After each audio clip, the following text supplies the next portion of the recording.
বউকথা গল্প বলার নতুন একটা ব্লগে সবাইকে জানাই স্বাগত, ওয়েলকাম।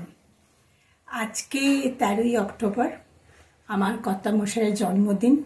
সেই জন্য ওর ফেভারিট কিছু ডিশেস করব। তাহলে দেখুন কি ডিশ করি। বেশি কিছু করব না, ওর খুব পছন্দগুলো খুব সিম্পল, খুব একটা হাইফাই নয়, সেজন্য কোনো অসুবিধা হয় না ওর ইচ্ছে পূরণ করতে। তো পায়েস তো হয়, আর অনেকেই ভাবছেন পাঁচ ভাজা কেন করছি না, আরও অনেক কিছু। কিন্তু আমাদের এখানে আমাদের বাড়িতে জন্মদিনে শুধু পায়েসই হয়, অন্য কিছু হয় না। ঠাকুরকে পুজো দেওয়া তো হয়। তাহলে থাকুন আমার সঙ্গে আর দেখুন আমি কিভাবে পায়েস, লাল শাক ভাজা, পোস্তর বড়া, ভাজা মুগের ডাল এগুলো করি, কারণ আমার কর্তামশাইয়ের পছন্দটাও খুব সিম্পল। আমি এখানে প্রথমে পায়েসের দুধটা জাল দেওয়ার জন্য বসিয়ে দিয়েছি, আর কাঠের হাতা দিয়েছি, বুঝতেই পারছেন, যাতে উতলে না পড়ে।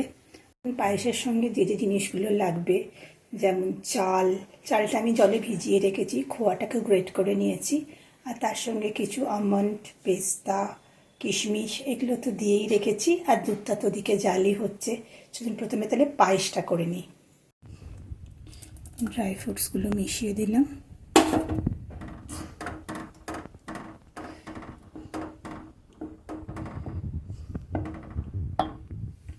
ব্যাস, আমার পায়েস রান্না কমপ্লিট। এইবারে আমি ভাজা মুগের ডাল করব। আমি খোলাতে ভাজা মুগের ডালটা করে মুগ ডালটা ভেজে নিচ্ছি। এবারে সোনা মুগের ডাল করছি, একটু সবজির মধ্যে ফুলকপি আর গাজর দিয়ে। আমার পোস্তর বড়া বসিয়ে দিয়েছি, বেশ ভালোই হয়েছে বড়াগুলো, বলুন। বহু দিন বাদে পোস্তর বড়া করলাম, আর অমরের পোস্তর বড়া ভীষণ পছন্দের রান্না, তাই মনে করলাম আজকে একটু পোস্তর বড়া করি। আমার লাল শাক একদম রেডি হয়ে গেছে। চিনেবাদাম পোস্ত দিয়ে লাল শাক করেছি, যেটা আমার বরের অত্যন্ত ফেভারিট জিনিস। কেমন হলো বার্থডে লাঞ্চ? দারুণ, এক্সেলেন্ট, প্রত্যেকটা আইটেম দুর্দান্ত। না, তার মধ্যে কোন আইটেমটা সব থেকে নাম্বার 1 সেটা বলো। পোস্তর বড়া। পোস্তর বড়া? ইয়েস, হিট পোস্তর বড়া। তারপরে 2 নম্বরে রাখবো পায়েস।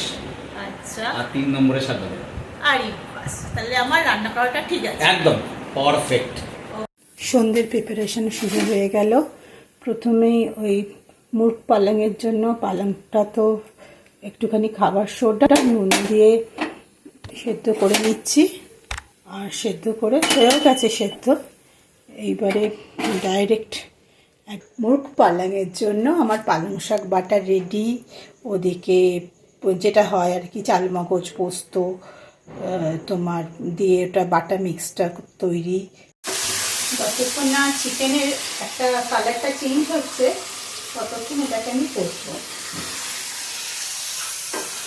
কস্তুরি মেথিও দেয়া হয়ে গেছে, এবারে মাখনটা দেয়া হয়ে গেছে, কমপ্লিট।